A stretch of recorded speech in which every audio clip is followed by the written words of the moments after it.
नमस्कार दोस्तों, स्वागत है आप सभी का हमारे इस चैनल सनातन ज्ञान गंगा पर। दोस्तों, अगर आप जीवन में कुछ नया सीखना चाहते हैं तो इस चैनल को सब्सक्राइब जरूर करें। श्री शिवाय नमस्तुभ्यम। हर हर महादेव। दोस्तों, आप सभी जानते हैं कि भाद्रपद का बेहद ही पवित्र महीना चल रहने और कल है शुक्रवार प्रतिपदा की तिथि। पूज्य गुरु जी कहते हैं कि मान लीजिए अगर आपके जीवन में लगातार बीमारी बनी हुई है, रोग बना हुआ है, आपके घर में कोई न कोई समस्या बनी रहती है, एक समस्या समाप्त नहीं हो पाते और दूसरे समस्या पहले आ जाती है। धन की वजह से, रुपए पैसों की वजह से आपके जीवन में लगातार तनाव की स्थिति रहती है, आपस में लड़ाई झगड़ा होता रहता है, एक दूसरे की बात नहीं मानते हैं, आपस में प्रेम नहीं बचा है, तो पूज्य गुरुजी ने कहा कि इसका सबसे बड़ा कारण आपके पितृदोष हो सकते हैं। गुरुजी कहते हैं कि आपको प्रतिपदा के दिन सिर्फ 2 ऐसे विशेष उपाय करने चाहिए जिससे आपके घर में हो रहे लड़ाई झगड़ों को, जिससे आपके घर में हो रहे हैं सारे क्लेशों को महादेव की कृपा से बहुत ही आसानी से समाप्त किया जा सकता है। तो चलिए जानते हैं उन विशेष उपायों के बारे में। लेकिन उससे पहले अगर आप भोलेनाथ जी को सच्चे दिल से मानते हो तो इस वीडियो को लाइक करें और चैनल को सब्सक्राइब करके कमेंट में हर हर महादेव जरूर लिखें। गुरु जी कहते हैं कि प्रतिपदा की तिथि ऐसी तिथि होती है जब हम अपने घर से वास्तु दोष को समाप्त कर सकते हैं, जब हम अपने घर से पितृ दोष को समाप्त कर सकते हैं और अपने पूरे जीवन को सुख समृद्धि तथा वेद से भर सकते हैं। लेकिन इस वीडियो में हम पूज्य जी द्वारा बताए गए 2 विशेष उपायों के बारे में बात करेंगे। इनमें से जो भी उपाय आपके लिए हो वो आप कर सकते हैं। चलिए बात करते हैं गुरु जी द्वारा बताए गए पहले खास उपाय के बारे में। गुरुजी ने इस उपाय के लिए कहा था कि अगर आपके जीवन में बहुत सारी समस्याएं एक साथ चल रही हों, आपके पास पैसा नहीं है या फिर आपका व्यवसाय यानी व्यापार सही से नहीं चल रहा है, दुकान अच्छे से नहीं चल रही है, या फिर आपके शरीर में कोई लंबी बीमारी हो गई है, कोई भारी रोग हो गया है, डॉक्टरों को लगातार दिखा रहे हैं, फिर भी आपको आराम नहीं मिल पा रहा है, धन की कमी लगातार बनी हुई है और आपका कोई भी कार्य सफल नहीं हो पा रहा है, तो ऐसी स्थिति में आपको प्रतिपदा के दिन यह विशेष उपाय जरूर करना चाहिए। इस उपाय के लिए आपको सिर्फ एक दीपक की जरूरत पड़ेगी। दीपक आप चाहें तो मिट्टी का भी ले सकते हैं या फिर आप अपने घर पर शुद्ध आटा मारकर उसका दीपक तैयार कर सकते हैं और इसमें आप शुद्ध देशी घी डाल लीजिए। अब देखिए, ये एक दीपक आपने ले लिया, इसमें आपने घी का इस्तेमाल कर लिया और साथ ही साथ इसमें आप लंबी रुई की बत्ती को लगाकर दीपक को प्रज्वलित करेंगे। पूज्य गुरु जी कहते हैं कि पितरों के निमित्त हम लोग जो भी दीपक जलाते हैं वो लंबी रुई की बत्ती का ही होता है। अब ये दीपक आपको अपने घर के आसपास अगर कोई नदी है तो उसके किनारे पर प्रज्वलित कर दीजिए, या कोई तालाब है तो उसके किनारे पर प्रज्वलित कर दीजिए, या कोई कुआं बावड़ी है तो उसके किनारे प्रज्वलित कर दीजिए।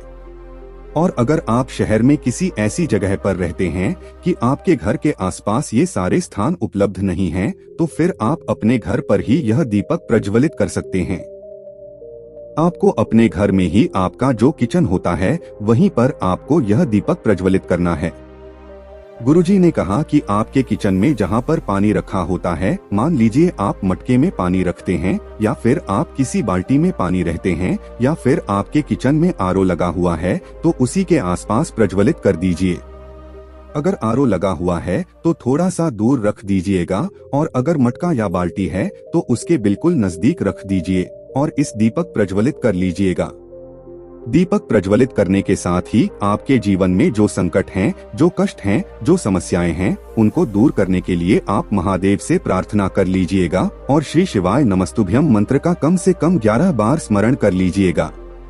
पूज्य गुरुजी कहते हैं कि साल में 12 अमावस्या की तिथियां हमें मिलती हैं और इन तिथियों में से अगर 1 या 2 तिथि में भी हम ये उपाय करना प्रारंभ कर देते हैं, गुरुजी कहते हैं कि हमारे जीवन से सारी समस्याओं का अंत महादेव की कृपा से बहुत ही शीघ्रता से समाप्त होना शुरू हो जाता है। अब इसके बाद बात करते हैं पूज्य गुरुजी द्वारा बताए गए दूसरे खास उपाय के बारे में। लेकिन उससे पहले आप लोगों को एक बात जरूर जान लेनी चाहिए जो पूज्य गुरुजी ने अपनी शिव महापुराण की कथा में बताई है। उन्होंने कहा कि भोलेनाथ के शिवलिंग की जलाधारी से जो जल नीचे गिरता है, जब हम एक लोटा जल शिवलिंग में समर्पित करते हैं तो जलाधारी से जो जल नीचे गिरता है, हमें उस जल को अपना हाथ लगाकर थोड़ा सा अपने हाथ में जरूर ले लेना चाहिए। अगर हम राम, कृष्ण, नारायण या महादेव के मंदिर में जाते हैं तो जो चरणामृत होता है वह हमें हाथ फैलाकर जरूर ले लेना चाहिए। ऐसा करने से पूज्य गुरु जी कहते हैं कि अगर हमारे हाथ में यानी हमारे भाग्य में अगर गलत लकीरें हैं, अगर दुर्भाग्य की लकीरें हैं, तो वो भी सौभाग्य में बदलना प्रारंभ हो जाती है। अब इसके बाद बात करते हैं गुरु जी द्वारा बताए गए सबसे आखिरी उपाय के बारे में। इस उपाय के लिए आपको सिर्फ 5 बेलपत्र ले लेनी है। देखिए, 5 बेलपत्र लेते समय आपको ध्यान रखना है कि कहीं से भी कटी फटी नहीं होनी चाहिए और बेलपत्र की डंडी के आखिर में जो दूत होती है यानी जो डंठल होता है वो भी नहीं होना चाहिए। अगर बेलपत्र आपके पास नहीं है तो आप शिवालय जाकर शिवलिंग के ऊपर चढ़ी हुई बेलपत्र को उठाकर उसे जल से शुद्ध करके फिर उसका इस्तेमाल भी कर सकते हैं। फिर इसी के साथ आपको एक लोटा जल ले लेना है और सबसे आखिर में आपको ले लेना है इत्र। देखिए, महादेव के जो शिवालय होते हैं यानी जो भगवान भोलेनाथ के बड़े बड़े मंदिर होते हैं, उन मंदिरों के आसपास जो पूजन सामग्री वाली दुकानें होती है, वहाँ पर आपको इत्र बहुत ही आसानी से मिल जाएगा। 5 रुपए, 10 रुपए, 15 रुपए की इत्र की छोटी सी बोतल आपको मिल जाएगी। आप इत्र ही लीजिएगा, आपको परफ्यूम की जरूरत नहीं है, बल्कि आप इत्र ही लीजिएगा। अब ये इत्र, बेलपत्र और एक लोटा जल लेकर आपको पहुंच जाना है शिवालय। पूज्य गुरुजी ने कहा कि अगर आपके पास सुबह टाइम है तो इस उपाय को सुबह कर लीजिए, नहीं तो शाम को कर लीजिए। जब भी आपके पास टाइम तब आप इस उपाय को कर सकते हैं। शिवालय पहुंचकर सबसे पहले आप जो 5 बेलपत्र लेकर आए हैं, उन 5 बेलपत्रियों की जो डंडी होती है का सबसे आखिरी भाग जो दूत है वो आपने तोड़कर अलग कर दिए हैं। दूत हटाने के बाद डंडी ये जो बची, उस डंडी में आपको ही इत्र लगाना है। डंडी का जो सबसे आखिरी कोना होता है, जो बिल्कुल छोर होता है, उसी छोर के पास, उसी कोने के पास आपको ये इत्र लगा देना है। 5 बेलपत्रियों में इत्र लगा दीजिए और एक एक करके ये बेलपत्र आपको शिवलिंग में समर्पित करते जाना है। बेलपत्र की चिकनी साइड का हिस्सा शिवलिंग में टच करेगा और बेलपत्र की डंडी जलाधारी की तरफ रहेगी। देखिए, पहली बेलपत्र समर्पित करी और महादेव के नाम का स्मरण कर लीजिए। दूसरी बेलपत्र समर्पित करिए और भगवान गणेश के नाम का स्मरण कर लेनी है। तीसरी बेलपत्र समर्पित करेंगे, माता दुर्गा के नाम का स्मरण कर लीजिए। चौथी बेलपत्र समर्पित करिए और भगवान सूर्य नारायण का स्मरण कर लीजिए और 5वीं बेलपत्र समर्पित करिए तथा भगवान नारायण का नाम स्मरण कर लीजिए। ऐसे आपको ये 5 बेलपत्र समर्पित कर देनी है और फिर उसके बाद यह एक लोटा जल आपको शिवलिंग के ऊपर धीरे धीरे समर्पित करते जाना है और श्री शिवाय नमस्तुभ्यम मंत्र का स्मरण करते जाना है। पूज्य गुरुजी ने कहा कि अगर हम अमावस्या की विशेष तिथि में यह विशेष उपाय करते हैं तो हमारे जीवन से सारे संकटों का अंत होता है और हमें भी धन धान्य की प्राप्ति होती है। तो दोस्तों, ये थे पूज्य गुरुजी द्वारा बताए गए 2 बहुत ही खास उपाय।